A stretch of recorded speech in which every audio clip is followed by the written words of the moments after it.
Yeah. NAU, I don't give a damn. Bring on the Bruins.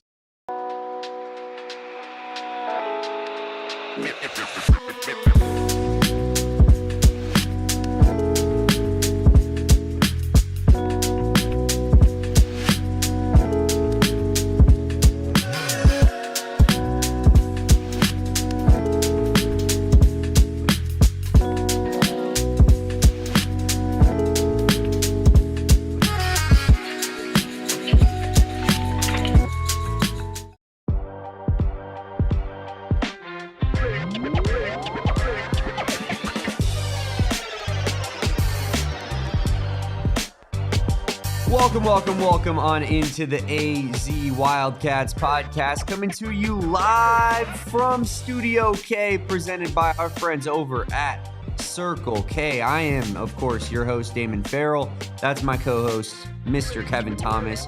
And we are the AZ Wildcats pod, coming to you live from PHNX HQ 3 here in lovely, beautiful downtown Phoenix, talking Arizona Wildcats versus Northern Arizona Lumberjacks as U of A gets the job done 84-49 in blowout fashion. Never really was a game, Kevin. And of course, your boy, Dwayne Aristode, the leading scorer for the Wildcats tonight. And as I put in our show tweet from our beat account, at PHNX_Wildcats, make sure you give it a follow. Kevin doesn't know how to act. So yeah, we're gonna be having a good time all night long discussing what happened in this one, as well as at the end of the show, giving you an update on the recruitment of one Cam Williams, who will be deciding his next stop along his basketball career this Friday. But first off, Kevin, how are we feeling? I mean, I'm feeling great. Watching Dwayne Aristode hit some threes against NAU, I felt very good tonight. I mean, obviously, this game is a scheduled win for Arizona. Mm-hmm. If it was any bit of a struggle, the tone of this postgame show would be very different. But we are here talking about a dominant Arizona W, and you bring up Dwayne Aristode, and we can kind of start the show there. This was a game for Arizona to make sure that their bench was ready for the matchup against UCLA. Right, this is not a game for Koa Peat to get warmed up. This was not a game, for Jaden Bradley to get off, but he did have a circus layup tonight, 3 assists as well, 13 points for Jaden Bradley. It's not like he took the night off, so to speak, but this was a game where you want to be ready. You want to have all your troops ready to go to war, so to speak, on Happy Veterans Day against UCLA, right? So that's kind of where I'm at with this game. Arizona handles business. You mentioned Dwayne Aristode. That had me absolutely pumped. I was screaming in your face, Damon, talking because you were just doing your job. Dwayne Aristode hits a bucket. Damon is trying to get some just content out. Lunch pail guy. And I just jump up. I start screaming at Damon. Do you know what you're seeing? Do you understand what it is that you're witnessing? But yeah, Aristodians had a good night. Roberto knows what I'm talking about. All Aristodians stand up. But yeah, it was a good night of basketball, Damon, and I'm excited to talk about it. We do have, I believe, Saul. I don't know. I believe he's joining in tonight. He's there at McKale, so we'll have some post-game sound as well. So it should be a very good post-game show. And like you mentioned, also talking a little bit of Cam Williams, because what's going on with that guy? What in the world is going on with Cam Williams? But yeah, Kevin was in fact screaming in my face, but I got to be honest, on our cold open right here, Kevin made the comment that, yeah, who cares about what happened in this game? So which one is it, Kevin? Is it Aristodian stand up, or is it who cares? It's NAU. It's both, Damon, because we are excited that these things happened in the game tonight. But ultimately, in April, this game is going to be nothing but they played NAU in the third game of that season in 2025-26. I kind of forgot about that game. This, like I said, is a setup for the face-off against UCLA. This was a game where you just want to make sure everybody's ready, because what really matters is whooping on Mini Mick on Friday. And I'm very, very excited for that. We're going to get into that a little bit later in the show. But let's go ahead and start this post-game show off with our By the Numbers, presented by our friends over at Desert Financial Credit Union. And go ahead and start this. This is about what I would expect from an Arizona versus NAU game. 47% from the field, 42% from three for Arizona, 32 and 25% respectively for NAU. Arizona out-rebounds them. They force more turnovers. Honestly, I'd like to see that turnover number for Arizona go down a couple ticks. There were some really avoidable turnovers in this one, but ultimately I don't think the intensity was, decidedly that high. I'm not trying to say that they weren't playing hard, but, there are a couple turnovers in this one that I do not think are going to be happening against a team the caliber of UCLA. And 22 of Arizona's 28 buckets came off of assists tonight. The ball was really moving all over the place, and for NAU, it was a lot more stagnant with just 11 assists. Any of these numbers stick out to you, Damon Dog? Yeah, I mean, I think that turnover number from a negative perspective, as Bill puts here in the chat, definitely sticks out. 14 turnovers, too many turnovers for an Arizona team versus NAU. That just can't happen. You got to be better in that regard, and got to be more efficient with the ball, because that's UCLA is a team that turnovers and forcing them and holding on to the ball is going to be a big point of emphasis for a team like that, because they want to play a slow pace. They want to play a defensive system. So if they can force you to turn it over and take care of the basketball in their own regard, I think that that's a situation where maybe you're playing into UCLA's hands a little bit here. So, as Justin Spears puts here in the chat, his arch nemesis, Mick Cronin, of course, who gave Justin the rundown back in the day, if you guys remember correctly, gave him the finger, pointed at him and said, "People like you, Mr. Spears," which, hey, we've all had those moments with Justin, right? I mean, hard not to. Just kidding. Justin's the nicest guy in the world. But I think you ahead of this matchup, you got to limit those turnovers against UCLA. Don't you think, Kevin?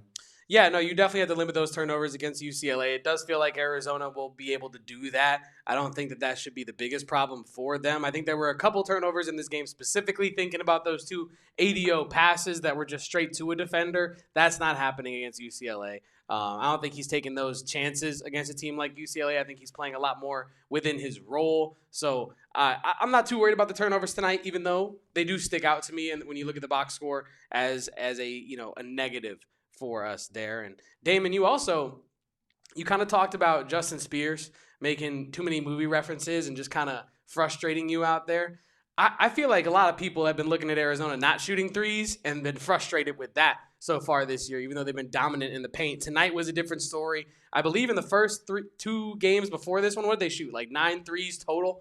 But coming into this game tonight, they shoot 26 threes as well. They make 11 of them.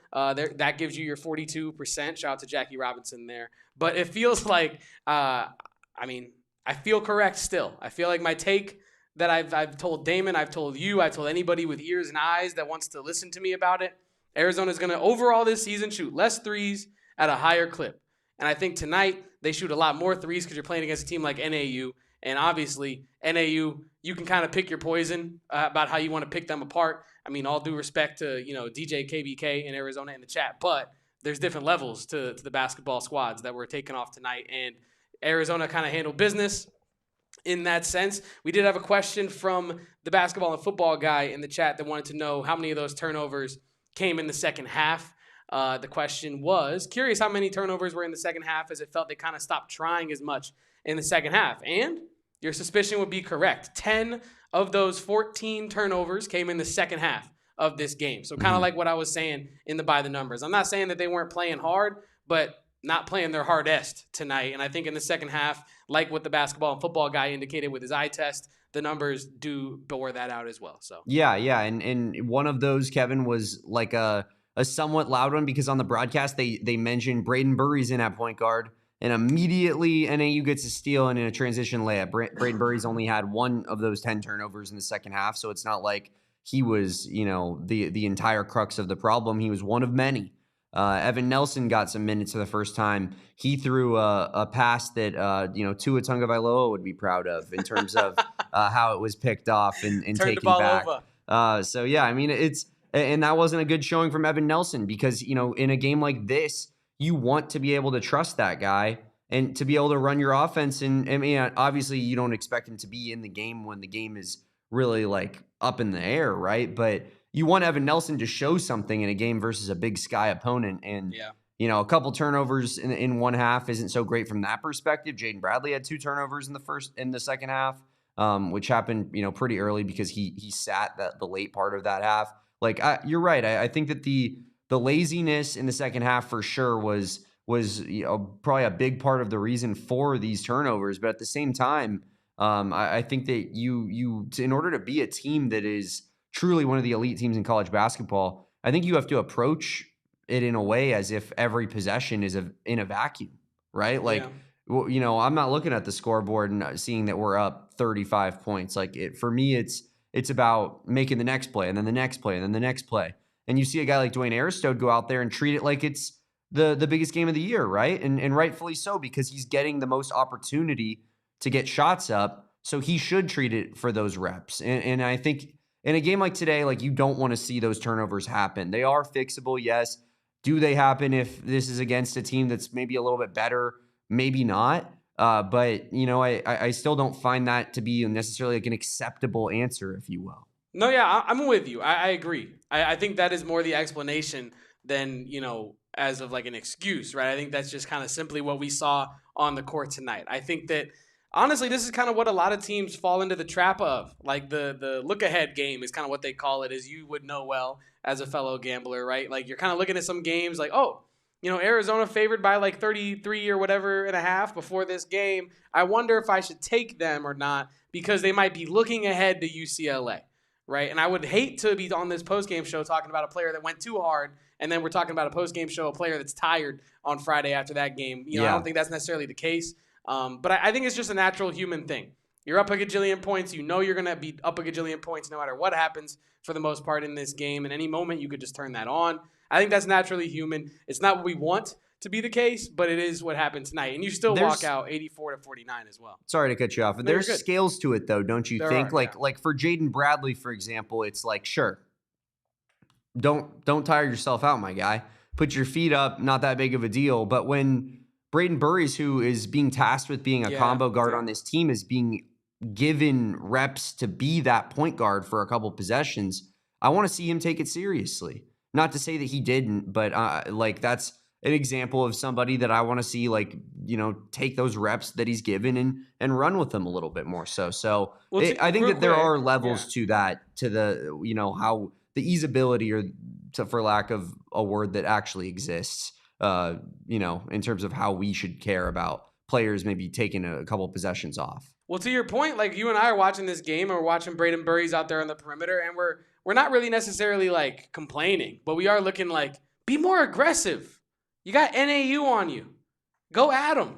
Really test yourself. Really see what you can do. And I did want Brayden Burries to be a little bit more aggressive and assertive tonight, but he was not that. But he did, play fine tonight, I thought. Brayden Burries is a player with really sky-high potential, and I think a lot of people that are wise in the fan base, like a Justin Spears in our chat as well, are preaching patience, and I will repeat the same thing, right? We have to be patient with Brayden Burries because he does have such a high potential, and he is only a freshman, and the season is so long, especially when you're a freshman, that I think the development that he could see from today, November 11th, to, January 1st, nonetheless March when the tournament starts, it's going to be night and day, the player that we see, hopefully, not Jaden Bradley, but Brayden Burries be tonight versus in January and March, right? So I'm going to be patient with Brayden Burries, even though he's been a lot less aggressive against these lower level teams than I would have liked to see him be. Have some open looks, not take them, or be able to take guys off the dribble and not do that. So you particularly were wanting to see, like, sometimes he'd pump fake it early in a shot clock after like a catch and shoot opportunity. He'd pump fake it and then he'd dribble or pass to somebody else, and you were sitting there saying, shoot that. Yeah. You got an NAU guard on you. If it's Brendan Peterson, right? I mean, he's 6 foot tall, right? Take that shot, right? You're Brayden Burries. You have the pedigree, you have the skill to do it. And I think, Nate Oates is the Alabama coach, and he always says, first available good shot, take it. That's why Alabama puts up 100 gajillion points. They have really high talent, but their mentality is, as soon as I am open and I feel like I have a shot that I can make, I'm going to take it. It's kind of the antithesis of the Greg Popovich era, good shot, great shot, where I have a good shot, but Manu might have a great shot, and we're going to just keep moving this ball until we get an open great shot that we like. But I think, I would love to see Brayden Burries be more aggressive, and that's kind of what I'm getting at. I would like him to, against these lower level teams and the non-conference, you don't have too many of those for Arizona, but tonight you did. I would love to see him kind of be like, okay, I'm open, I'm shooting. If he's open, right? Obviously, you also want to see him develop those like facilitation skills, but that is something that tonight specifically I was complaining about, but I wasn't really getting on him too much. Obviously, he's still trying to feel out the game and such. Speak of Brayden Burries, we got Brayden Burries Muse in the chat who says Brayden Burries is finding out who he is as a shooting guard, played much more combo point in high school. It will come. And I want to add Bill's comment in here that I think kind of curtails with that very well. 2 months under Jaden Bradley's leadership, Brayden Burries will take off. We need him for that depth or death row of games. And I think both points are true, right? I think he's still figuring out the college game. He is immensely talented. He has immense potential, and he's in the best spot, really, that you could potentially draw up for a freshman point guard or combo guard to come into, playing next to Jaden Bradley, across from Koa Peat, got Tobe Awaka on this team as well. There's a lot of good leadership for Brayden Burries to learn from, and I'm just really, truly excited to see where he could be in March and January as well. Yeah, no doubt about it. I don't think that anybody on, especially not on this podcast, but really even in the chat, is super concerned about Brayden Burries long-term at all. I just think that we haven't seen what the ceiling of what Brayden Burries looks like in his freshman season, because let's be honest, like he's probably going to be a one and done player. He's most likely going to be moving on from Arizona after this year. And so that ceiling is not him as a player overall, but his ceiling that we would speak about is relative to his career at Arizona. And there still is room for improvement, room for growth there. To be fair, Koa Peat didn't have the best game in the world tonight. 3 of 10 shooting in 21 minutes played, 10 points, 4 of 4 from the free throw line, 7 rebounds, 3 assists, 0 turnovers, to be fair. So Koa Peat, efficient in his opportunities. I guess, not shooting, but keep taking care of the basketball. But yeah, not like the greatest game from a Koa Peat perspective. Karchenkov goes 0 for 5, scores 0 points. So it's, a lot of these freshmen aren't necessarily playing their best basketball right now, except for Dwayne Aristode, right? Who has a career night, 6 for 9 from 3, 6 for 10 for shooting overall, 18 points in 25 minutes for Kevin's guy, Dwayne Aristode. But I want to talk a little bit about these bigs, Kevin, right after the break here on the AZ Wildcats podcast, and just kind of this rotation of Mo Krivas and Tobe Awaka. It looked really, really good tonight. Let's talk more about that right here after 2 minutes after the break. And if you or someone you love has been involved in an accident involving serious injury or a wrongful death suit kind of a case, make sure to do your research before you pursue any sort of litigation, resulting from that. And when you do that research, I think you will find that Mark and Alexis Breyer of the Husband and Wife Law Team are the go-to firm to go to for all your wrongful death litigation, your serious injury suits as well. And what makes them stand out from the rest, not only are they just they're a part of the 1% of all lawyers that get certified by the bar that are specialized in personal injury and wrongful death, but they're also accessible at all times. How annoying is it, Damon, when you got to reach somebody and you really need them in the moment that you need them, and they're just off the grid? Yeah. They could be on Mars. You have no idea where they are. That is never the case with the Husband and Wife Law Team. You got to jump through hoops, call a bunch of different people. Call someone that might know their whereabouts, and then you get that person and they give you some. It's a whole runaround, but you never have that with the Husband and Wife Law Team. They will always find and make time to either meet with you directly or over the phone if you are their client. And they actually go to trial as well. They are real trial lawyers. So if a case ever needs to go to trial, they are ready for all of that smoke. So if you ever had a serious injury, call the Husband and Wife Law Team at, make sure to write this number down, 602-783-8841, 602-783-8841, or visit them online at their website at husbandandwifelawteam.com. Shout out to Husband and Wife Law Team. Love that we brought in some brand new sponsors here like them that are so great for the community that we're trying to build here. We also got to talk about our friends over at Game Time, who just have the best ticketing app in the entire ticket market. I don't say that lightly, Kevin. I mean it when I say it. When I am buying tickets, there really is no other choice for me other than the Game Time app. Game Time curates like all of the markets together and gives you the best deals on tickets. In the process, they will, credit you the difference if you can find a lower price on a different app. Promise you that you will not. And they also have just the best interface in all of ticketing. A lot of ticketing apps, they're so delayed. You click on a button, you wait a million years for something to happen. It's infuriating. Game Time has the best interface. It's a dark screen. We all know how much Damon and Kevin like a little bit of a dark mode background. Nothing like it on Game Time. Easy on the eyes. Very easy on the eyes. And they also have some great features to boot. They have the all-in ticketing pricing feature, so you're not, bamboozled by some ticketing fees at the end of your process. They show you exactly where your seat is in the building, so you know exactly what to expect when you sit in your seat. And of course, they have the Game Time Picks feature, which kind of filters out the bad and gives you what the best deals are in the stadium for that given game. Guys, if you're not a part of the Game Time family yet, you got to be a part of it as soon as possible. Take the guesswork out of buying college football or basketball tickets with Game Time. Download the Game Time app, create an account, use promo code PHNX for $20 off your first purchase. Terms apply. Again, create an account, redeem code PHNX and get $20 off. Tap, ticket, go. Download the Game Time app today. Kevin, what time is it? Game time. Love that. Love to see it. Thank you to our friends over at Game Time for sponsoring the pod. Also, thank you to our friends over at Branded Bills for being the presenting sponsor of tonight's podcast. This post-game show is presented by Branded Bills, the number one way to not only rep your favorite Arizona Wildcats hat, but also elevate and expand your brand. So make sure to use code BBPHNX at brandedbills.com. You getting a peek at that, Kevin? I mean, I'm getting a lot of peeks at that hat that you got on your I mean, you know I'm wearing Branded Bills every single damn day on this podcast. Max gets it. Max knows.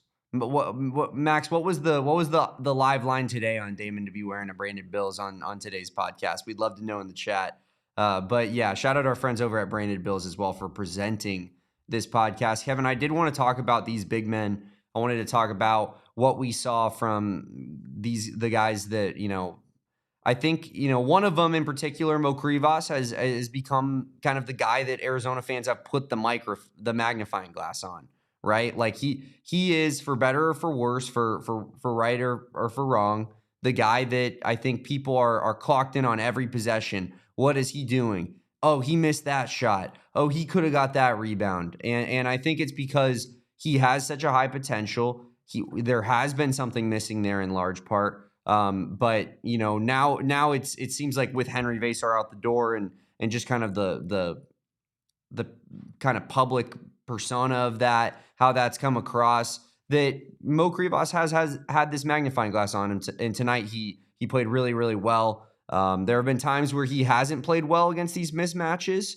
It seems like the easiest thing in the world, right? So I'm sure there's gonna be some people in the comments being like, big whoop. He went up against a 6'8" guy. And he looked pretty good. 6'9". He looked pretty good in the process. That's listed height, brother. But at the same time, I think that, he did have a pretty good game tonight. And there have been past games against inferior competition, like an Embry-Riddle, who's even worse than NAU, where you've kind of been like, what is going on here? Yeah. Why are you not just dunking on everybody? And I thought Mo Krivas played a pretty good basketball game tonight, Kevin. I think he's really growing, right? I think, like I've said it a lot on this podcast. I'm going to sound like a broken record, but I just want to make sure that if anyone is watching for the first time, that they are clear on where we stand, right? We have, like you said, a microscope on Mo Krivas, and it's not because we hate the guy or want to see him fail. Yeah. It's because he's 7'2" with a frame that you cannot buy. And if he, tweaked a couple certain things that we've been asking him to tweak, he could be a very extremely dominant big in college basketball and maybe at the next level as well, right? But he does kind of lack some of those things. You know what? I'm going to take this off-road for a second. You and I was watching the Michigan game earlier against Wake Forest. And what did I come back to the production office and tell you? I said, damn, that Ade Mara, he's just a big dude, a big SOB. Yeah. And you know how he plays? Like a big SOB. He catches the ball high, he keeps it high, and he dunks it on the rim. And I think that fans want to see a lot more of that from Mo Krivas. An understanding that he is bigger, stronger, more powerful than almost every guy outside of Koa Peat and Tobe Awaka on the court, right? And I think him wanting to put dudes in the stanchion, it would make a lot of Arizona fans happy. But I think we also need to concede that just might not be who he is as a basketball player, as a person. That just might not be it. But I do think he can still impact the game in a lot of ways, right? He blocks so many shots before they even get 2 feet in the paint, because they understand the size that is waiting for them in the paint if they were to enter, right? So I think that the paint presence is real for Mo Krivas. He is decent at blocking the ball as well. Tonight he racked up 4 blocks tonight, and it could have been a couple more. You mentioned this to me during the game as well. He has a really unique ability to meet the ball where it's at to block it. He's not trying to chase it down in the air, get it before it becomes a goaltending call. He's meeting you right where you're attempting it, almost high-fiving you practically to block it. And I think that's impressive in its own right. So I do want to give Mo Krivas some credit. He's getting a lot better. He missed a lot of time. It's clear he's shaking off some rust, and I think he's got the rust off of him. The basketball and football guy in the chat says that, his best game being against NAU is not necessarily a coincidence. But I think he played well against Florida as well. Yeah. I think that's a tough matchup, and I think when you needed him too, because Tobe Awaka was in some foul trouble in that game. He was, and I think when you're talking about, how Krivas can be better, he's almost better if we just aren't talking about him, right? If he's just out there doing his job, it's like a cornerback. Kind of is like a corner, right? Like if you're just not talking about Mo Krivas, but you're like, good block there from Krivas. Yeah. Good seal there from Krivas. Oh, nice good screen and roll, right? Big dunk. Like it should be loud every once in a while. But for the most part, to the casual fan, he should kind of just be in the background and you should, be watching other stuff. But I wanted to mention this Florida box score where Krivas had 2 for 5 from the field, 2 for 2 from the free throw line, 6 defensive rebounds, 2 offensive rebounds, 3 blocks as well, only 1 turnover. It's a decent performance from, if you ask me. The eye test was good too in that game. It was. So I think Krivas, we've been hard on him, but he's performing. He's not absolutely starring in these games by any means, but you don't really need him to. You just need him to go out there and do his job. So I think that, like Justin Spears said in the chat, a lot of Arizona fans have this incorrect assumption that Tommy was in a I don't even know if I'm using this term right, so maybe I shouldn't. But he was in a choice situation where you can either pick Krivas or you can have Vesar. Pick your big. Yeah. And Tommy, in this hypothetical world, said, I'm riding with Krivas. Vesar, bye. But it seems to not have been the case, right? It seems all things, Mike Luke has been reporting that as well. It seems like that was not ever the actual option for Tommy Lloyd. Yeah. It feels like Vesar was looking at the situation and said, I fit better at UNC for what I want to do, and they're giving me a big bag on top of it. I can't say no. And now you have, I'm not going to say you're stuck with Krivas, but you're left with Krivas, right? That is the center that you have. And I think he's done very well with his role. You're not going to have the outsized production that Vesar is going to have. You're not going to have, that's what I was going to say, Sean, Sophie's Choice, but I didn't know what it was from, so I didn't want to reference it and it be some messed up thing that gets this here podcast canceled. Sure. That would be the worst thing in the world. We totally believe you, Kevin. Oh, whatever. But what was I even saying? Oh yeah, Mo Krivas. He's not going to have the same amount of production that a Vesar is. He's not going to have these big games where, ESPN or CBS or Fox, they're doing their post-game stuff and they're like, how about that Mo Krivas? That's not really going to be the case. But Andy Katz might. But if he can just impact the game in the ways in which he's being asked to do like he has been so far, I think at the end of the year, Arizona fans are going to be quite happy. We got a lot more to break down on this here Arizona Wildcats post-game pod on the AZ Wildcats pod. We also have our guy Saul Bookman, boots on the ground, live from the Cactus Court in McKale Center in Tucson. And we're going to talk with him and break down this game a lot more on the other side of this break here on the AZ Wildcats podcast. Leave a like, drink your water, don't go anywhere.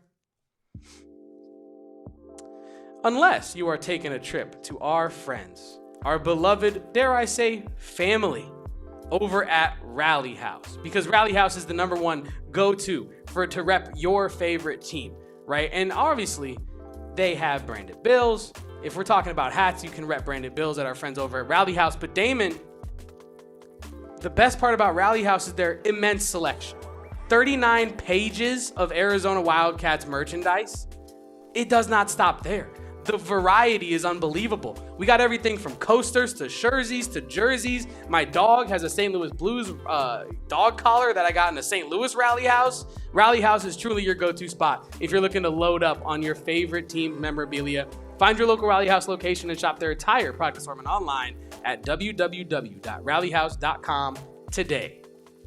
They do have some pretty sweet Branded Bills lids over on rallyhouse.com that I'm looking at right now. And of course, I have a sweet Branded Bills lid on my dome piece as I currently speak to you guys because I'm always rocking my friends over at Branded Bills. Head on over to brandedbills.com, use promo code BBPHNX, and get 15% off your first order. Whether you guys have a softball team, a charity, a law firm, anything that you want to promote in your own right, small business of your own, or you just want to rep some great Arizona Wildcats gear, Brandon Bills has you covered. They have custom apparel. They have the campus collection. What else could you ask for?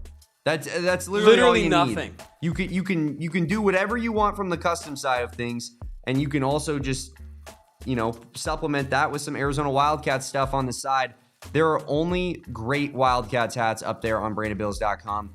The best in the business as far as I'm concerned. They have the special Brandon Bills section, limited edition section at the Arizona campus bookstore that is pretty special that you have to look out for as well. But guys, Brandon Bills, the only place to buy Arizona Wildcats headwear. Like I said, head on over to BrandonBills.com, use promo code BBPHNX, and get 15% off your first order. That's BBPHNX for 15% off your first order. Real quick, taking 10 seconds to respond to our guy Justin Spears' comment in the chat that asked, how many times was I Nelly for Halloween living in St. Louis? I'm not a big Halloween guy myself personally. I also don't really have I don't really Nelly was in a lot better physical shape than I have ever been. And I think it makes it really hard. Nelly's in good physical shape for anybody. That's what I'm saying. Yeah. But he's in better shape now than I've ever been. So Longest it's just hard to yard, pull bro. that off. I can't just pull up in a jersey with the chest open, with the Band-Aid. It doesn't work the same. I got to go as Jacob Fatu sometimes, or a banana or something. Yeah. Just to really, White compliment tank, my physique, White tank with the I don't even know what he's wearing in Longest Yard, but whatever he's sporting in that movie in the prison yard, You know who might know? Our guy Saul Bookman, who is live, boots on the ground in the McKale Center. Saul, how are we doing tonight? Good. I'm sitting here trying to think of what would be a good costume for Kevin. I don't know. That's Nowadays solid. it's Jacob Fatu. It really is. It really is. Saul, Jacob probably Fatu. that may God rest his soul, that sports production guy who literally looked my like goodness. Kevin in 40 years. That Dude. might be a good Halloween With the costume same for name. Kevin. Yeah, his name was Kevin Thomas Yeah, from that was TNT. unreal. That was scary. Saul, And he looked exactly like Kevin Thomas. It was the craziest thing I've ever seen in my life. For context, chat, and anyone watching this after the stream, Saul he scared me. I believe I woke up to this text of Saul pretty much saying I had died in my own text messages because it was like a nice fruity message that someone posted from TNT on Twitter of like, R.I.P. Kevin Thomas production at here and there, and I was like, he had dreadlocks, the whole thing, and it was a Freaky wild. Friday kind of a moment. It was weird. It was weird. It was. I had to text you because I was like, dude, this isn't your pops, is it? Like, No, because you guys, I didn't know if you were I like am a junior or something. too. That you know is what I mean? crazy. Yeah, that's crazy. You think if that was my dad, I would have used a little bit of leverage to maybe work at TNT. I don't know. First job out of college. I'm calling Saul Bookman. But if I had people on the inside, Damn. who knows? Who knows? You catching Saul? straight? Who knows? Are you kidding? Are you firing strays at me right now? No, I'm actually saying that you gave me my opportunity. But if my dad was already on the inside, I wouldn't have needed an in. You know what I mean? I would not have needed to be like, Saul, give me a chance, man. Saul, I can't do Photoshop, but I can try hard. Hashtag Team Light Skin, baby. I got you. He's on the first train out of Dodge, Saul, as soon as his No, TikTok I blows can't up, leave if this we're being podcast. completely honest. I But can't leave these people, these podcasts. I can't leave you, Damon. we do have to talk about this game. Of course, Arizona, it's not really a close one. It wasn't really up in the air. What was, one of your biggest takeaways, Saul, when watching this one? I know you were texting us on the side too, being like, I don't know what to say. I mean, it honestly, like, if you just look at the body language of these players, like, it just felt like, hey, let's just get through this game. Like, that's it. Like, let's just get through this game. It wasn't the cleanest game. It wasn't the prettiest game, offensively, especially a little sloppy. But hey, they dominated because of they're just a talented group of individuals. They do play hard, so that's always good. Like, I didn't feel like anybody was necessarily lazy tonight. It's just, offensively, you would like to see a little bit of a cleaner process. But overall, hey, you got the dub, you dominated, you move on to the next game, and the next game is going to test you because you know how UCLA brings it. Just physically, it's going to be a test. So I think that's really my big takeaway. Also, listen, hey, a little bit of love to Dwayne Aristode. I thought he played probably his best game as a Wildcat so far. Played within himself when he had his opportunities to hit threes. He did. I believe he tied the freshman record for threes made in the game. I think Jared Bayless, Mike Bibby, and a couple others have hit 6 threes in a game in the freshman year. So props to him. Like, I thought overall he did a really good job, and not much else to take away from this game outside of that. Also, shout out to the head coach at NAU. He was telling some stories. He actually is from the Valley. He coached at Mesa. Went to the Final Four twice with his Mesa Jackrabbits. Has a good relationship with Tommy Lloyd and the staff, especially Jack Murphy, because he's the one that replaced Jack Murphy at NAU. And also he coached Tommy Lloyd's son Liam. So he had nothing but great things to say. Listen, I will say this. My other takeaway tonight is that it's GCU, it's NAU, and it's U of A, and nobody else exists. And nobody else exists. Nobody likes ASU. Like, no, every time people come down to Tucson, or anytime we all meet up in the Valley, you all know who we're rooting against. It's always that same team because nobody likes them. Nobody likes them. That's my other takeaway, is that there's mad love for Flagstaff. There's mad love for Tucson. Nobody cares about Tempe. Even Sedona gets love, and they don't even got a real team. Like, everyone's like, Sedona's so beautiful. I love taking vacation to Sedona. No one says that about Tempe. What about Thatcher, Saul? Thatcher, Stafford. You want Eastern Arizona, Central Arizona. You want to go out to Yavapai. Like, everybody loves the University of Arizona except for Tempe. Who's the outlier? There you go. I do want to ask you more about Dwayne Aristode because Tommy, I'm seeing on Twitter, he was talking in the post-game presser about how he feels like Dwayne Aristode has kind of gotten his footing a little bit more under him. Do you feel the same way? I understand that he spent a lot of time out with that foot injury last year. It cost him his senior year of high school ball. And so coming in, he's we've talked about it a lot on these post-game shows, kind of just getting up to the speed of what Arizona's trying to do. Do you think he's close to being, I'll say, kind of ready to have a more full role for this team? I don't know about, a full role. Like, if a full role is like 15 to 20 minutes a game, yeah, I think he's already starting to get that anyway. I'm really trying hard to look through the lens of March. And where is Dwayne Aristode going to be in March? And what kind of value can he provide this team down the road that they don't necessarily have right now? And the one thing that stands out the most is if he can hit from 3 the way he was tonight and be that opposite from ADO, maybe the opposite from Jaden and Burries, now you're cooking with grease, because now you have some real firepower from the perimeter that you didn't necessarily have before on multiple fronts. And to be able to rotate those guys in and out and keep them fresh is also vital to that, right? And so that's kind of what I think about with him. Same thing with Mo Krivas to a certain degree. And I don't know if we're going to talk about Mo, but I'll wait. I'll let you guys dictate if we're going to talk about Mo, because I have some thoughts on that too. We can go there to Mo Krivas, right? Because, you mentioned Brayden Burries kind of getting his legs under him. Mo Krivas is kind of in a similar scenario, although he was at the college level, but he missed most of last year with an injury. What are your thoughts on Mo Krivas after this game against NAU, Saul?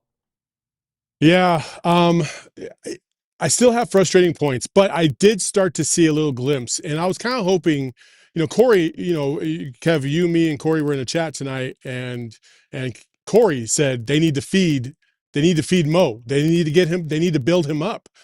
And straight out of the second half, what did they do? They just fed Mo. They needed to get him going. They needed to get him some buckets. And I do believe that Mo Krivas I don't believe that he's going to be anything more than a 10 to 12 point per game kind of guy. Maybe he'll get you 8 to 12 rebounds, hopefully. But he will perform better against the bigger competition.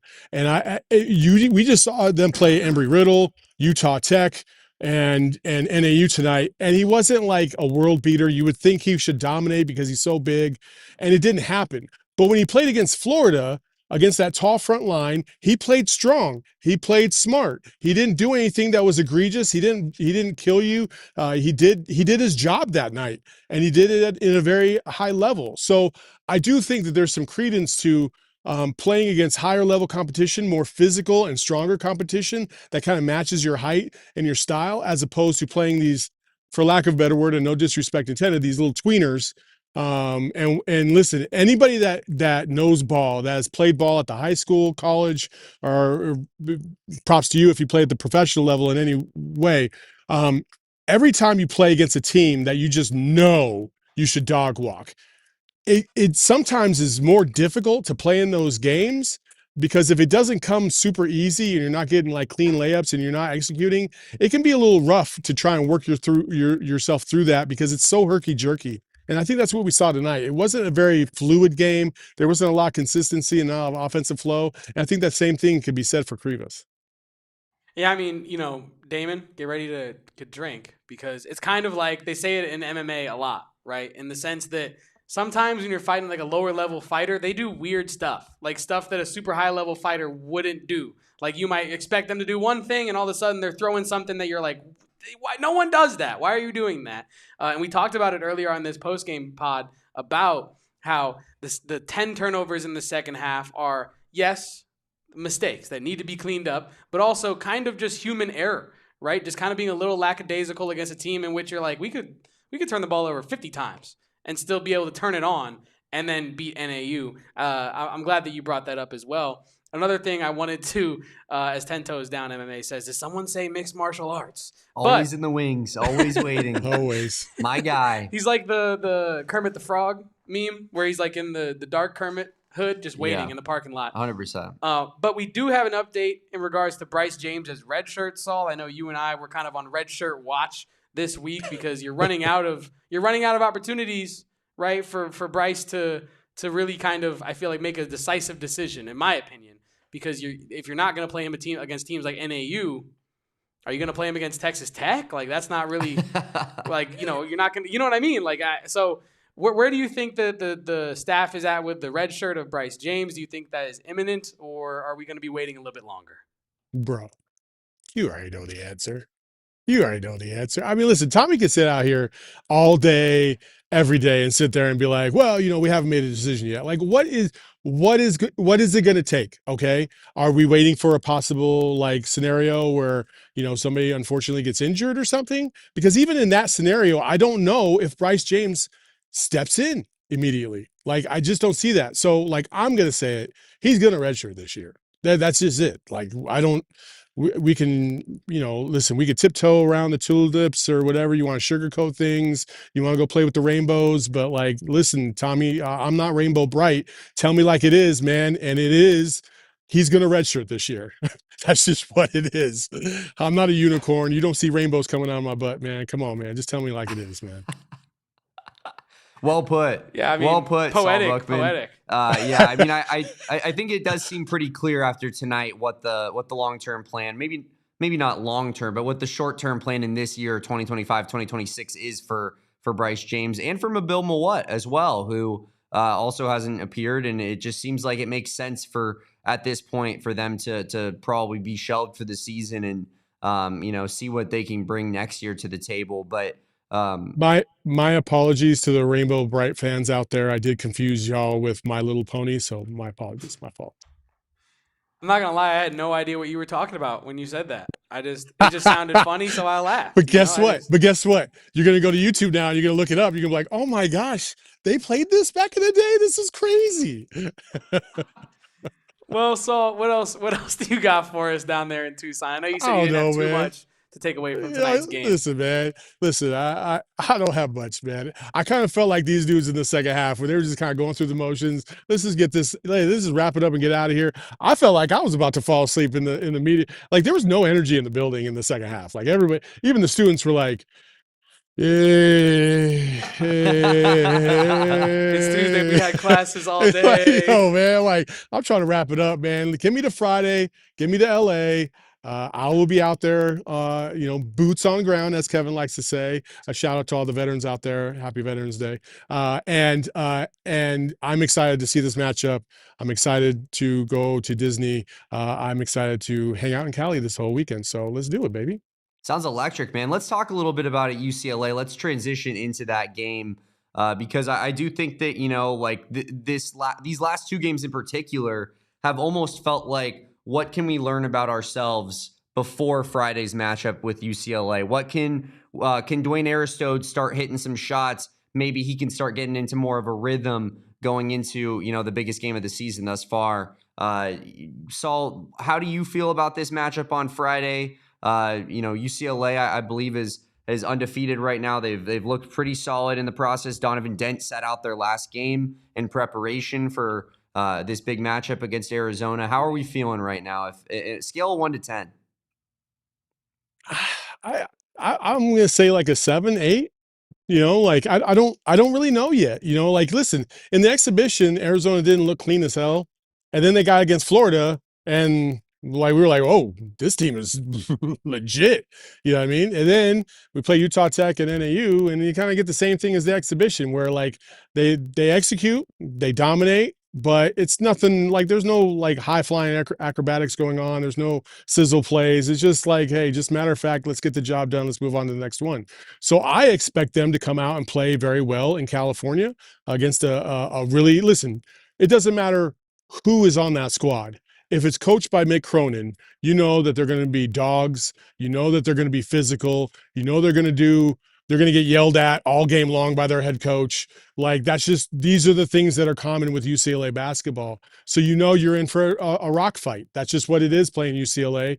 And I know Jaden Bradley, Tobe Awaka, and Mo Krivas, who were in that situation last year. Actually, Mo didn't play last year, but they know, like, hey, you can't come light to a UCLA game. You better bring it, and you better bring it from the tip. Otherwise, they will curb stomp you. So let's go. And so, like, I know because those veterans, they're going to be ready to go. And this team, I just feel like they're just a reflection of the youth that they have on the squad. Like, where I don't necessarily feel like they played down to the level of NAU or any of the other teams. I just feel like it was, they just weren't like highly motivated for these games. Like they did what they needed to do, and then they moved on. Saul, I feel like while you are correct about UCLA and how if you do not meet their physicality, meet their intensity, they will curb stomp you. They went to war with Eastern Washington, who has yet to win a game this year. And you might be like, they went to war with Pepperdine too. True. I mean, I'm not sure that they're that good of a basketball team this year. It doesn't matter. It doesn't matter. Listen, it does not matter how good of a team they are. They are going to play hard. They're going to play tough, which forces you as a team to play clean and execute crisp. And because if you don't do that, you will FAFO, right? Like you 1,000,000%, right? Like, well, yes, if you're going to ask me a question like, hey, do you think these guys are going to be ready for UCLA? I'm not going to be like, 6'7". No, I'm not going to do that. Right? Did I use that right? Did I use the term right, kids? Hey guys. Look, the basketball and football guy brings it up in the chat, and this is kind of what I was getting at. The game is going to be physical. The margins are going to be thin. However, the margins were so thin last year, right? And what really cost Arizona in that game is end-of-game execution, but also end-of-game, I would say, matching the intensity of UCLA. Trey Townsend on that offensive rebound, he's not around anymore. And his replacement is Koa Peat. Do I need to say more about that transition? I understand that they lose Kai Clark, they gain Donovan Dent. There's some changes on that side as well. But ultimately, it's a Mick Cronin team. And I hear you, Kevin. There's a ceiling, and I don't know if he can touch it. I will see your pair with a pair of my own. What part of the last 3 minutes against Florida tells you that Arizona's execution down the stretch is tip-top notch? True. I believe it. I believe Arizona's going to win this game. But like, let's also not just sit here and act like Arizona is this, far and beyond, top-notch executing team when we really haven't seen it to that level yet down the stretch. And listen, freshmen are still freshmen. Like, are they going to be able to rise up to meet that level of intensity down the stretch? That's where Jaden Bradley, Tobe Awaka, and Mo Krivas have got to come up and play big and play smart. Saul, you mentioned freshman intensity, and I'll get you out of here with this question. At what point, and it could be the UCLA game, or maybe it's after non-conference, and maybe you're a bit more patient than I, but at what point do you start including Koa Peat in that conversation of, Jaden Bradley's going to match it, Tobe Awaka's going to match it? It feels like Koa Peat has the potential, even though he's a freshman, to get himself into that, Koa Peat's showing up, Jaden Bradley's showing up. What kind of performances against who do you need to see for you to feel that way about Koa Peat? I mean, I will say this. I kind of feel like that already about him, but I, again, with the caveat that I have not seen him go to the free throw line with the game on the line. I haven't seen him in the last 2 minutes of the game with the ball in his hands, having to make a play, right? Like, we need to see these things in order to confirm what our eyes are telling us, right? And listen, guys do funny things sometimes. Like, the most confident of players, we've seen it through the history of sports. Sometimes the most confident of players, man, when it gets to that kind of that butt clinching time, like, some of them they just fumble the ball. Like, they just do, like, hell, we had a veteran laden team about 20 years ago that I can remember that I thought, oh yeah, we're going to the Final Four. Damn. So I got to ask you this, Saul, and this is a quick hitter, but will we see Mick Cronin get teed up on Friday night? not in LA. Not in LA. Not with his homies. The cronies, no, the cronies are not going to tee him up in LA. That guy could literally, like, turn around and shoot somebody in the front row and they still wouldn't tee him up. Like, that's just the kind of dude that Mick Cronin is. Like, the I Hannibal swear. Buress meme or the Eric Andre show? Yeah. I mean, he would. Like, he's just, I don't know. That guy says some foul stuff in the middle of the game. I just know it. He does, but I think you are giving a little bit too much credit to LA and what UCLA means to that city, because I would imagine that's going to be an Arizona Wildcats, maybe a little bit more than UCLA fans in that building.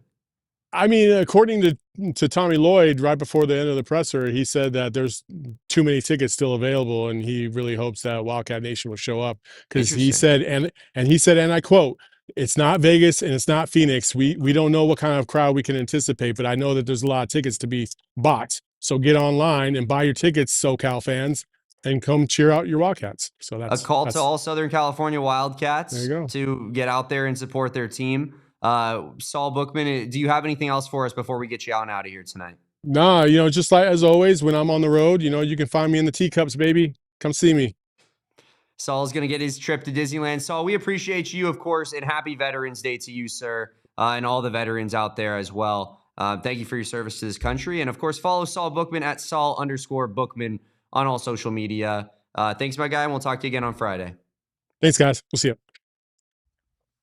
Of course, that is our good friend Saul Bookman. And Kevin, we got to talk about our favorite play of the game now, right? Because we haven't done our Love That Play yet, sponsored by our friends over at Arizona Lottery.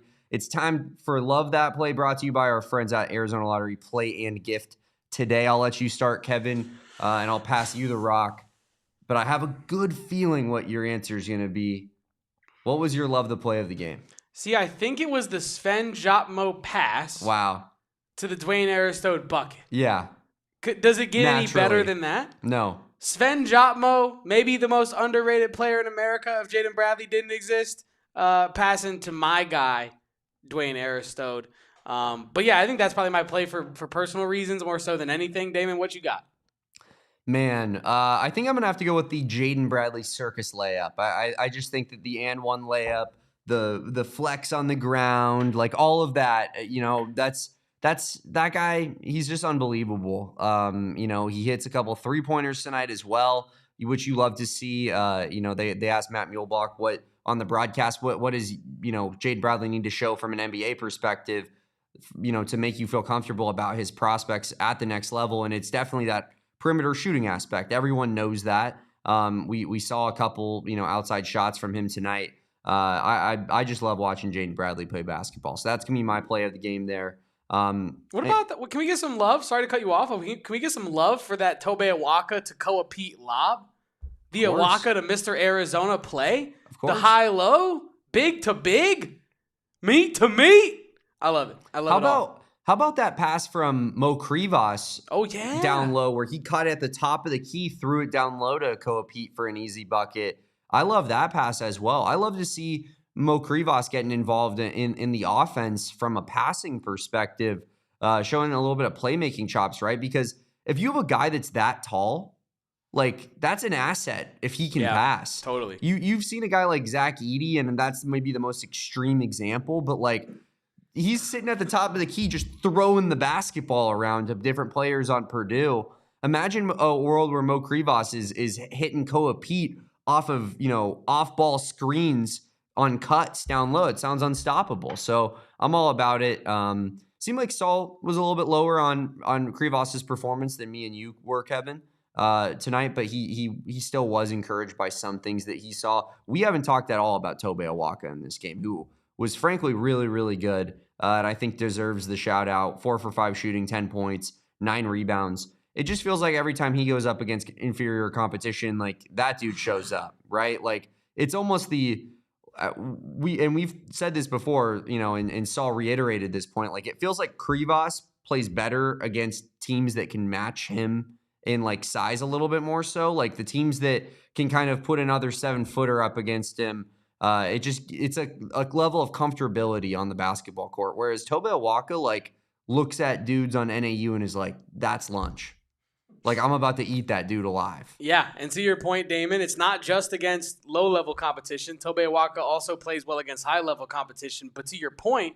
For sure. No, I'm just underlining it for you. But like, to your point, because it sounds like we're saying he's only taking advantage of bums, but that's not the case. But when he does play teams that are lower than him, he knows exactly how to take advantage of it, right? Like, he's really good at fitting within the team system when you are playing the super high-level stuff and still being effective.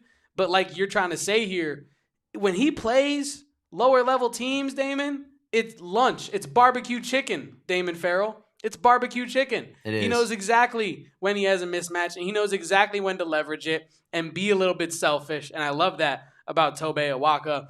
Another player that I wanted to give another shout out to, because we talked about him a lot, but he is our king of the court, one Dwayne Aristode, my guy. Aristodians, stand up. 18 points. 6 threes, I believe, 2 rebounds, 3 assists. I mean, this is the 3-and-D off the bench punch kind of a wing that you thought Dwayne Aristode could be night one. Obviously, now having some more information, he needs time to get acclimated to college ball and just acclimated to playing basketball regularly again. But now it feels like he's starting to warm up, and watch out, Big 12, because Dwayne Aristode is on his way. And I'm excited. What did you notice from our sweet, sweet, beloved Dwayne Aristode?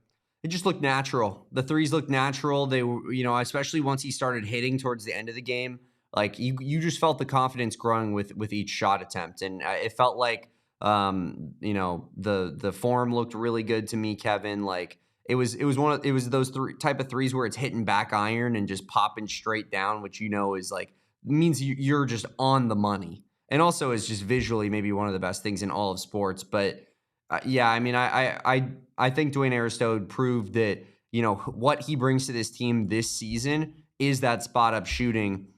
Is he kind of like the Carter Bryant, where like a lot of his shot attempts are going to be dunks and 3-pointers, and he's just going to be tasked with being super athletic and, throwing a crazy athletic dude on maybe one of the other team's best players for a couple of possessions just to give him a different look.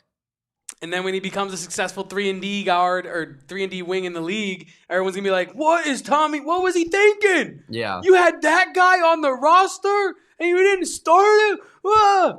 But I think the Carter Bryant comparison is very apt. I think you are going to see the usage kind of mirror one another their time at Arizona probably, unless Dwayne Aristode absolutely explodes at the end of this non-conference or at the beginning of conference play. But here's the difference here, Kevin, is that we are not in a world where Carter Bryant is being sat for Trey Townsend. Facts. We are in a world where Dwayne Aristode is sitting for, really good basketball players that, deserve to be out there on the floor, whether that's Ivan Karchenkov. I know he had a rough game today, but, I wouldn't expect that to be a trend here. Anthony Del Orso, I know he's coming off the bench, but seems like he has really well-rounded his game this offseason. He's added more passing and playmaking chops, more things off the dribble, and it seems like he can take advantage of a smaller guard now, which, wasn't a thing of the past. So, and Koa Peat is the other end of that equation if Dwayne Aristode was to play like kind of a small ball 4, right? So we're just in a different world as a roster right now where it's almost you have the luxury of Dwayne Aristode, and you wanted to have the luxury of Carter Bryant last year, but the other pieces just didn't fit in that regard. We're gonna wrap up this one in overtime on the AZ Wildcats podcast, and we are going to update you on the recruitment of one Cam Williams as we round out the show. But first, I wanted to hit these super chats here, Kevin. We got one from Monkey D. Shane, who I hope is still here in the chat. Sunny Slope is where I played my last game of high school ball. Got my pinky dislocated on a last-second shot and no foul call. Spent the whole varsity game in the ER 24 years later. It still is a Z. Bear down. I can relate, brother. I don't know if you can see that. I tore a tendon on my finger playing football in high school. Jammed it. And former Arizona Wildcat Jay Dobbins, who wrote the New York Times best-selling book No Angel, because he went undercover with Hell's Angels. Yeah. Took him down from the inside, but he was my coach at the time. And I went up to him and I said, "Coach, I think I did something pretty bad to my finger." And he said, "Yeah, it's a jammed finger. We get him at wide receiver." And I was looking at it and feeling it, couldn't move it, and I was like, "Yeah, I think I've jammed my finger once or twice. This feels a little bit worse than that one." Ended up tearing a tendon in there. But yeah, those are battle scars for the rest of your life that you'll just remember forever. Good times. Yeah. Emily Williams, 199. Thank you so much, Emily, for joining this chat. Is always very active in the Diamondbacks chat. Damon, Wildcats win, of course. And then says, Damon, who will win, Aztecs or Wildcats? I believe in accordance to the San Diego State game that will be happening in Phoenix. Is that what the question is being asked here, Emily? I would assume. I feel pretty good that Arizona is going to get the W in that one. San Diego State is very good. I believe was picked to win the Mountain West Conference this year, but I just think Arizona is they're too good. They play in too good of a conference. Kevin, can we get an overtime like Cohen Kinney? Yeah, can we get an overtime like? I left my like on the podcast on my end of things. What did you do in the chat? Did you leave a like today? The Uncle Sam point. Did you leave a like today? Did you do your civic service on Veterans Day of leaving a like on the AZ Wildcats podcast? Thank you for your service to this podcast. But I do want to shout out to some people in the chat. Shout out to everybody in the chat, especially our MVP Supporters Club members, Roberto, Sean, Deborah. The list goes on and on. Max as well. Drop your DJ Tommies right now if you're repping. But the basketball and football guy wants to know, I don't really know fully what he wants to know by this, but he says, before this podcast ends, can we talk about how egregious it is that the broadcast was talking about the broadcast? Am I missing something? You know what? Maybe Kevin and I are a little bit too much in our content world where we didn't catch what you're referencing here, basketball and football guy. Put it in the chat and explain below. But it was nice to see Darren Sutton, who I saw Sean and Ernesto talking about earlier. Of course, probably the greatest Arizona Diamondbacks play-by-play guy that we've ever had. And cool to have him on the call with Matt Muehlbach, another great Wildcat there. So, let's talk a little bit more about UCLA. We got Saul's take on the matter, but how are you feeling ahead of UCLA, Kevin? I mean, extremely confident, right? To the point to where when Saul is pushing back in that little segment, I'm thinking like, this guy who does know ball, Saul knows ball. Oh, this is basketball and football guy said Dodgers. It auto-corrected from broadcast to Dodgers. Yeah, they did start talking Dodgers, unfortunately. And Kevin started doing one of these to me. Yeah, I was sitting in the row in front of Damon, and I turn around like, "Are you hearing this?" He thought I was gonna have an absolute sleeper agent activation. Yeah, like a panic attack or something. Like, get me a brown paper bag. It's gonna be okay, Damon. It's gonna be okay. But I just try to tune it out. You know what? If they want to cheat and ruin baseball, they want to cheat and ruin baseball, and then they can tell me all on Twitter about how it's actually perfect. But that's not for this podcast. That's for a different podcast that we do every day at 12 p.m. Here on this very same channel. But Kevin, how are you feeling ahead of this UCLA game? I'm feeling extremely confident. I think Arizona's physicality is going to rule supreme in this one. This is not last year where Arizona was like, "Oh, I hope we can match the physicality of UCLA for a full 40." UCLA is going to have to match Arizona's physicality for a full 40. I really don't give a damn how Mick Cronin coaches his teams in relation to predicting this game. I think Arizona is a caliber of roster to where we got to be talking about how can Arizona enforce their play style on their opponent in these big games, not how can Arizona deal with what their opponent brings to the table, right? I think when we're talking about Mick Cronin as a basketball coach, look no further than tonight. Ade Mara gets out of Los Angeles, starts finding out how to play basketball again. He looked incredible, right? Before he got to UCLA, he was doing the same thing he did tonight in Spain. What's the difference? Maybe a small bald man is the difference, Damon. I'm very confident in this one. I think Koa Peat is going to have a really good game. I think Jaden Bradley is going to put on a show as a veteran point guard in this one. I am a little bit, I wouldn't say concerned, but I am curious to see what kind of fan support Arizona has out there in Los Angeles for this one. I know Brayden Burries Muse earlier put in the chat that LA does not care about Cronin, which is probably true. But you do have a lot of Hoops fans that do care about UCLA out there. So I would venture to say there's a fair amount of Bruins fans there. I think Arizona fans likely catch up in the ticket sales department, maybe a little bit closer to this game. Maybe by Thursday that looks a little bit different. But overall, I'm feeling very confident, right? I'm leaning on what I said earlier. UCLA is out here going to war with teams like Eastern Washington, who's 0-3, and Pepperdine, whose 2 wins are Life Pacific and Lincoln, California. Going to war with those teams. That's where UCLA's at. Arizona is upsetting the defending national champions night 1 and getting bored in non-conference games in the second half against in-state rivals because they are way higher than the level of their opponents. So I'm feeling very confident about this. I think that Arizona should get this one done. I agree with Saul, though, in the sense that it is going to be kind of a nasty game. Like, I'm not saying it's going to get, like, chippy or nothing, but I am saying it's going to be like a knock them down, drag them out kind of a game where Arizona probably pulls away towards the end with some good end-of-game execution, I think, this time around. Because last year, it wasn't like overall lack of end-game execution. It was just they weren't tight enough on the boards and physical enough on the boards. And that is not a problem that this year's Arizona basketball team is going to have. So I'm very confident. Damon, where are you at with UCLA right now?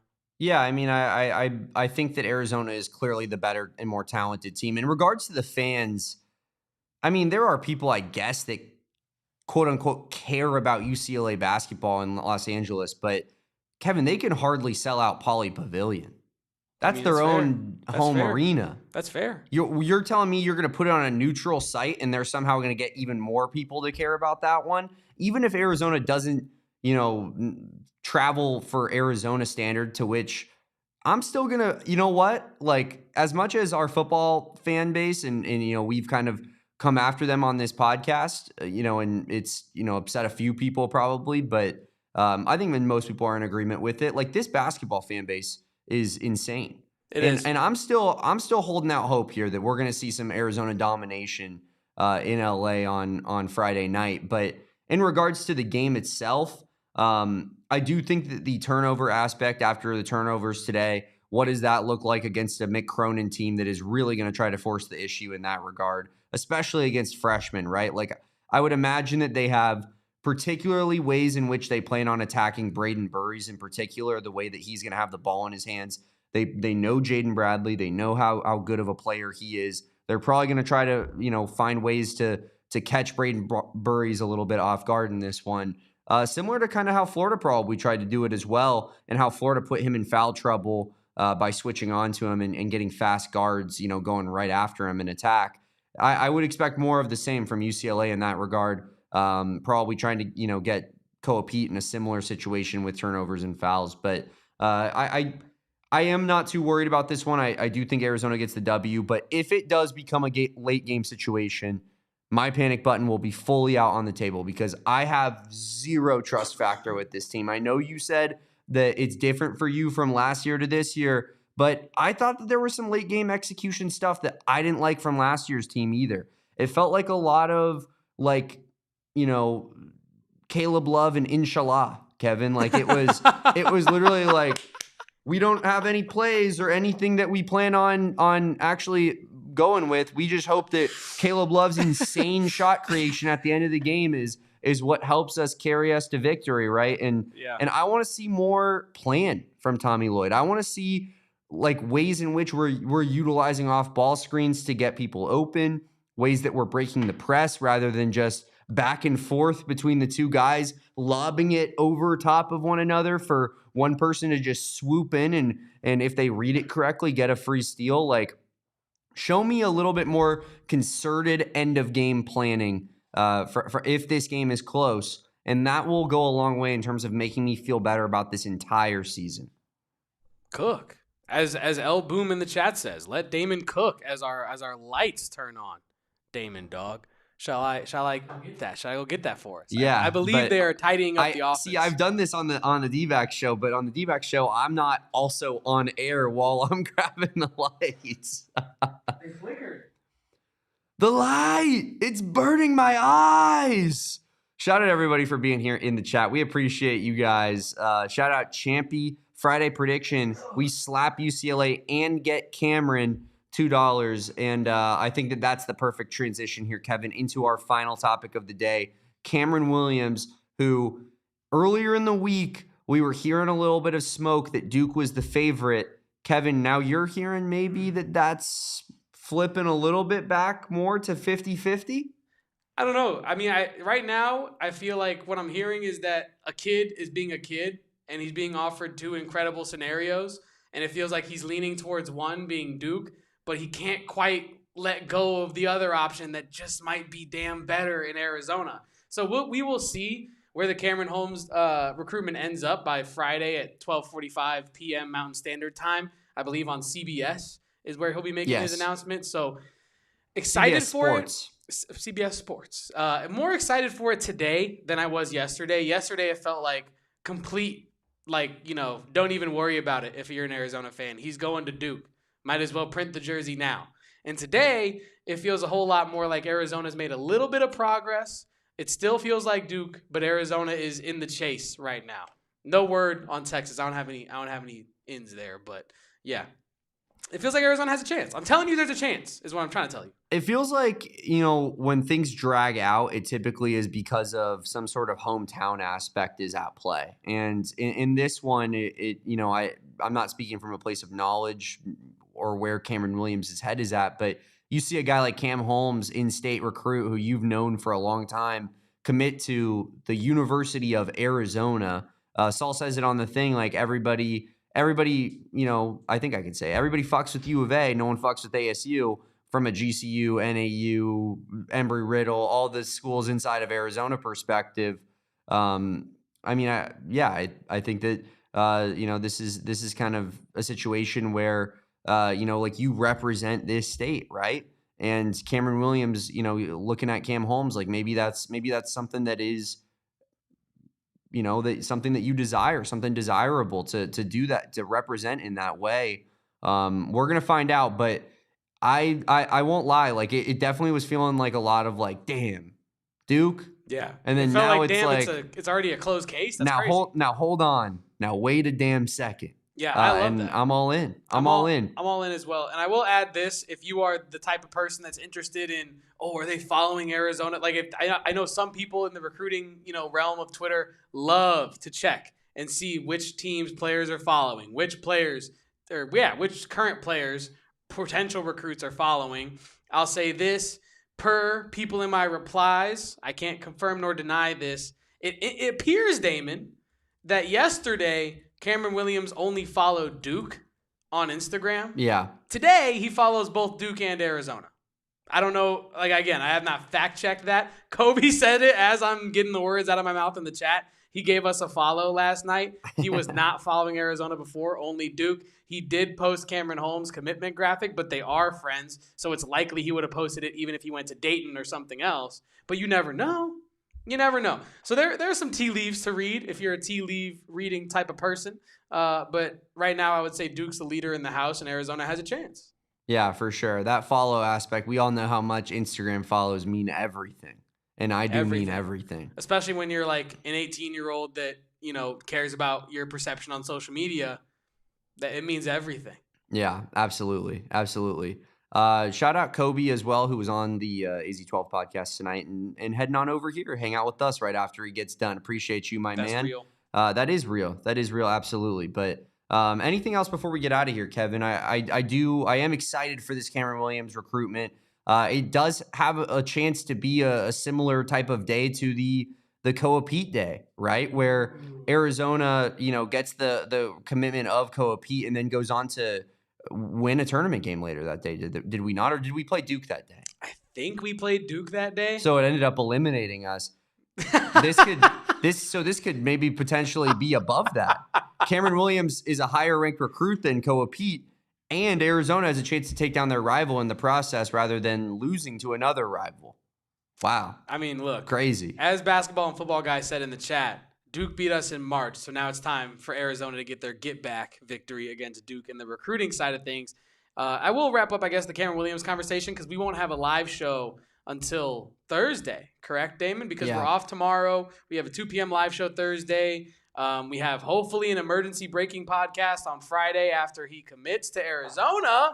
I'm just gonna go ahead and say we'll do one anyways. Yeah, we will. Even if he commits to Duke, we're gonna go live right around 1 p.m. To talk about the commitment to somewhere for Cameron Williams, whether that's Duke, Arizona, or a much more distant third of Texas. Totally. So I will say this. Cameron Holmes, in terms of like impact as a freshman, I would not get drunk off of the Koa Peat Kool-Aid, right? Like every 5-star freshman from Arizona is not going to come in and be Mr. Arizona the way that Koa Peat has. So even if Duke pulls this off and gets the Arizona kid away from Arizona, it's not all is lost. Like he's not an irreplaceable player. He's a player that is very talented and you'd love to have him. It's a huge feather in your cap to have a guy like that on your team, but it's not the end of the world if you don't get him. And that is a conversation we can have if he does not commit to Arizona. But he's going to commit to Arizona. Tommy Lloyd is sending him a text after this one, being like, you saw what we did to NAU? Did you see what we did to the Lumberjacks? Hey, Cam, you up? Duke out there, shout out to all the veterans that served in the Army, my father included. But Duke is getting in battles with our armed forces teams tonight. You know what I mean? Arizona's handling business against the Lumberjacks. Of course. What kind of message does that send to you, Cameron Williams? But yeah, that's really all I got for you tonight, USA. Nice, Kevin. That was a great spin zone right there at the end. And I love this from Kobe saying ASU hired Cam Holmes' high school coach from Millennium just for him to not even give them a sniff. That's absolutely hilarious, and it's so ASU basketball. Like when they gave Koa's brother some charity touches in the game to maybe get him to go there, and then he just went to Arizona anyway. Yeah, that is fantastic. We do have a couple more super chats, I do believe, from Emily to hit here at the end. Damon wants some tacos. Sounds pretty damn good, Emily. I'm not going to lie. And Derek stole all of Damon's tacos. That's a fact. Derek is, you don't see the way he treats me off air. It's not nice. I'll say that much. It's not nice. Kevin and I might need to break some tacos over at the end of this one here. Is this true? Are you getting dinner after this? Man, I don't know. Maybe I'll get myself something small. I don't know if I'm super hungry, but Emily is kind of speaking tacos into existence here. So I kind of feel like I might have to just to appease Emily tonight. So I mean, we all know street tacos are more popular in Los Angeles than the UCLA Bruins. So yeah, we gotta kind of. Oh my God, Max just gave me the greatest idea of all time. We have to beat ASU and so handily that we can throw Koa Peat out onto the field to give him a carry at fullback in the Territorial Cup. Do you understand what this would mean to this fine podcast? Explain. Do you understand the things that we would say, the outrageous things I would come onto the postgame show to talk about if something like that was to have happened? Oh my God. It's gonna be and if it wasn't for Noah not knowing how to spell Cincinnati on our damn graphic today, I had something cooked up absolutely special. But guess what? I'm going to cook it up in the morning and send it out for then. So can I be real? Cincinnati is hard to spell. It is. I screw it up all the time. I screw it up every time. But it's literally one of those, every time. But it is one of those things that when I'm making a graphic I spell Cincinnati, I got to go double check because I'm like, I don't know how to spell this shit. We love you, Noah, but that was he had a shocker. he's had a shocker in front of the goal. He's had a real stinker tonight. We're doing English play-by-play. It's time to say good night. Good night from McKale Center. That means that the show is absolutely cooked. That means Kevin and I need to get off air as fast as possible. And Koa Peat slams it again. And that means that you guys need to like this video. Of course, subscribe to the channel and rate and review on your favorite podcasting platform. Even if you are a YouTube watcher, rating and reviewing on the podcasting platform helps so much, and vice versa as well. If you are just a audio listener, if you just log into your YouTube account, hit subscribe, and forget it even exists, that goes a long way in terms of helping us. Follow my guy Kevin at KevoPost. It's the greatest night of his life. Dwayne Aristode hit 6 3-pointers, tying an Arizona freshman record.